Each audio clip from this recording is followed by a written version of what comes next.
Assalamualaikum warahmatullahi wabarakatuh. Di sini kami dari kelompok 5 akan mempresentasikan materi yang berjudul Negara dan Hukum. Perkenalkan, nama saya Muhammad Faryansyah Fisika Bawowi. Di sini saya akan menjelaskan tentang definisi negara. Negara merupakan salah satu bentuk organisasi yang ada di dalam kehidupan masyarakat. Pada prinsipnya, suatu masyarakat menjadi anggota dari suatu negara dan harus tunduk pada kekuasaan negara. Menurut KBBI, negara adalah kelompok sosial yang menduduki wilayah atau daerah tertentu yang diorganisasi di bawah lembaga politik dan pemerintah yang efektif, mempunyai kesatuan politik, berdaulat, sehingga berhak menentukan tujuan nasionalnya. Pengertian negara mengalami banyak perubahan sesuai dengan perkembangan zaman. Berikut beberapa pengertian negara menurut para ahli, yaitu yang pertama, pendapat dari Aristoteles. Negara adalah komunitas, keluarga, dan kumpulan keluarga yang sejahtera demi kehidupan yang sempurna dan berkecukupan. Yang kedua yaitu dari Jean Bodin. Negara sebagai pemerintahan yang tertata dengan baik dari beberapa keluarga serta kepentingan bersama mereka oleh kekuasaan berdaulat. Yang ketiga dari Roger Soltau. Negara adalah asosiasi yang menyelenggarakan penertiban dalam suatu wilayah berdasarkan sistem hukum diselenggarakan oleh pemerintah diberi kekuasaan memaksa. Berdasarkan pernyataan di atas, negara adalah suatu tempat atau wilayah yang diduduki oleh sekelompok masyarakat yang diatur oleh lembaga pemerintahan yang bersistem politik yang memiliki tujuan untuk mencukupi kebutuhan masyarakatnya. Terima kasih, itu saja yang dapat saya sampaikan. Selanjutnya akan dibacakan oleh Triksi Eka Mariam. Saya Triksi Eka Mariam. Di sini saya akan menyampaikan materi mengenai definisi hukum. Apa itu definisi hukum? Nah, hukum di sini memiliki banyak pengertian. Beberapa ahli memiliki pengertian mengenai hukum. Aspek sosial, budaya, maupun politik mempengaruhi para ahli dalam menafsirkan makna mengenai hukum. Nah, di sini ada beberapa para ahli yang memiliki makna mengenai hukum. Yang pertama adalah Profesor Dr. Sudikno, berpendapat bahwa hukum adalah sekumpulan peraturan atau kaidah dalam suatu kehidupan bersama. Keseluruhan peraturan tentang tingkah laku yang berlaku dalam kehidupan bersama yang dapat dipaksakan pelaksanaannya dengan suatu sanksi. Yang kedua adalah JCT Simorangkir SH. Hukum berpendapat bahwa hukum adalah peraturan yang bersifat memaksa yang menentukan tingkah laku manusia dalam bermasyarakat yang dibuat badan resmi yang berwajib. Pelanggaran terhadap peraturan ini berakibat diambilnya tindakan dengan hukum tertentu. Yang ketiga adalah Profesor Dr. E. Utrecht SH, berpendapat bahwa hukum adalah himpunan petunjuk atau perintah dan larangan yang mengatur tata tertib kehidupan bermasyarakat yang seharusnya ditaati oleh anggota masyarakat yang bersangkutan karena pelanggaran petunjuk hidup itu akan menimbulkan tindakan dari pihak pemerintah. Yang keempat adalah hukum menurut Dr. Andes C.S.T. Kansil SH, berpendapat bahwa hukum itu mengadakan ketatatertiban dalam pergaulan manusia sebagai keamanan dan ketatatertiban berpelihara. Nah, dari definisi di atas dapat disimpulkan bahwa hukum adalah suatu peraturan yang mengatur tata pola kehidupan bermasyarakat yang bersifat mengikat dan dibentuk oleh pemerintah dan akan diambil tindakan apabila terjadi suatu pelanggaran. Nah, hukum tersebut memiliki tujuan, yaitu tujuan hukum adalah untuk menciptakan kehidupan masyarakat yang aman, tertib, serta harmonis. Nah, sekian dari saya. Materi selanjutnya akan disampaikan oleh Saudara Aditya Ansarullah. Nama saya Moh Aditya Ansarullah. saya akan menjelaskan tentang makna hukum bagi negara.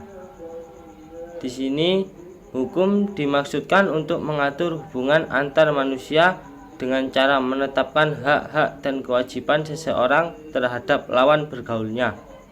Pengaturan ini diwujudkan dengan penetapan peraturan yang meletakkan hak dan kewajiban dalam hubungan antar manusia. Di sini, hukum adalah hanya apa yang berarti untuk menjadikan keadilan.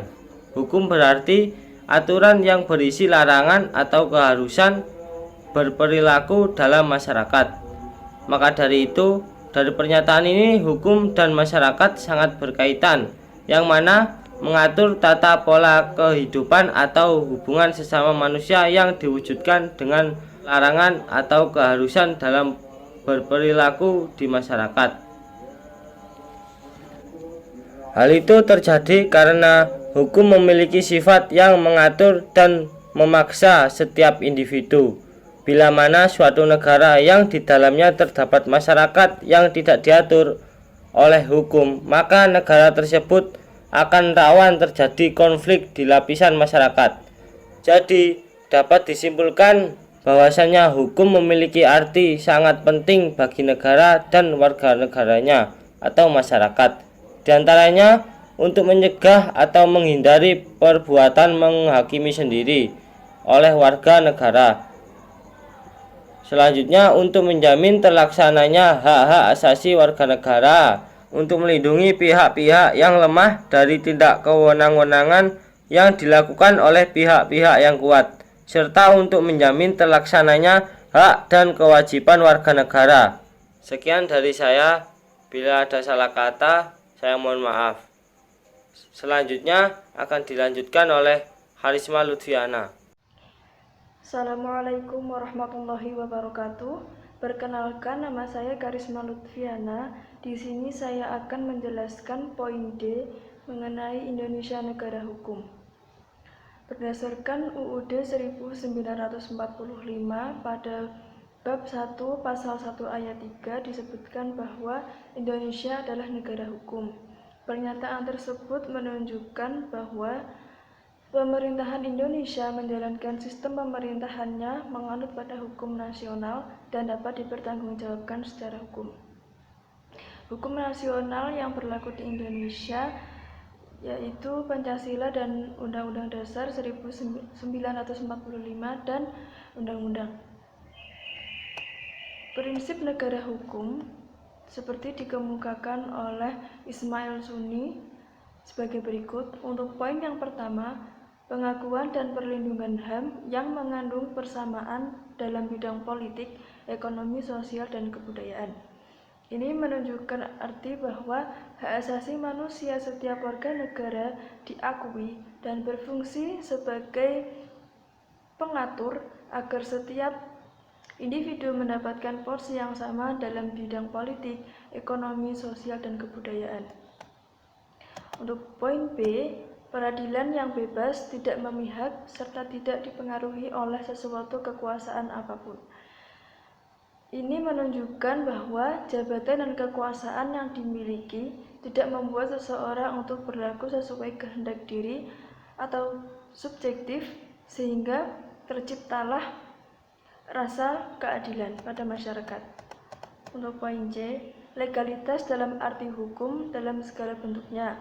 Ini memiliki arti bahwa legalitas, kelegalan atau keabsahan segala perbuatan atau tindakan tetap mengacu pada hukum. Pancasila dan Undang-Undang 1945 merupakan dua hal yang tidak dapat dipisahkan, yakni berkedudukan sebagai ideologi dan landasan konstitusional. Dengan memperhatikan substansi yang terkandung pada alinea keempat pembukaan UUD 1945, ini dapat dipahami bahwa Indonesia negara hukum didasarkan pada Pancasila. Seperti pada sila pertama, yakni ketuhanan yang Maha Esa, dia memiliki arti bahwa setiap warga negara masyarakat bebas dalam menentukan keyakinan apa yang akan dia anut, tanpa paksaan dari golongan atau kelompok manapun. Pada sila kedua, kemanusiaan yang adil dan beradab, ini mengacu kepada memiliki rasa kemanusiaan yang adil pada setiap masyarakat, serta memiliki budi pekerti yang luhur, sopan santun atau adab yang baik terhadap sesama. Pada sila ketiga, yakni Persatuan Indonesia, dengan keragaman yang dimiliki oleh bangsa Indonesia, baik suku, agama, ras, atau adat, atau budaya, diharapkan Pancasila menjadi alat pemersatu bangsa yang lebih mementingkan kepentingan bersama, yakni kepentingan untuk mewujudkan cita-cita bangsa Indonesia. Keempat, kerakyatan yang dipimpin oleh hikmat kebijaksanaan dalam permusyawaratan perwakilan memiliki arti bahwa dari sekian banyaknya rakyat Indonesia untuk menampung aspirasi, maka dipilihlah perwakilan yang melibatkan musyawarah secara hikmat dan bijaksana. Dalam sila kelima, yakni keadilan sosial bagi seluruh rakyat Indonesia, ini memiliki arti bahwa setiap masyarakat memiliki landasan perlakuan adil terhadap manusia yang menjadi warga masyarakat. Konsep negara hukum Pancasila yang ideal tidak akan berkontribusi secara penuh tanpa peran pemerintah yang menjalankan secara maksimal dalam merealisasikannya. Maka kiranya seluruh elemen bangsa Indonesia bersungguh-sungguh serta sadar akan makna dari nilai-nilai pada Pancasila. Sekian, wassalamualaikum warahmatullahi wabarakatuh.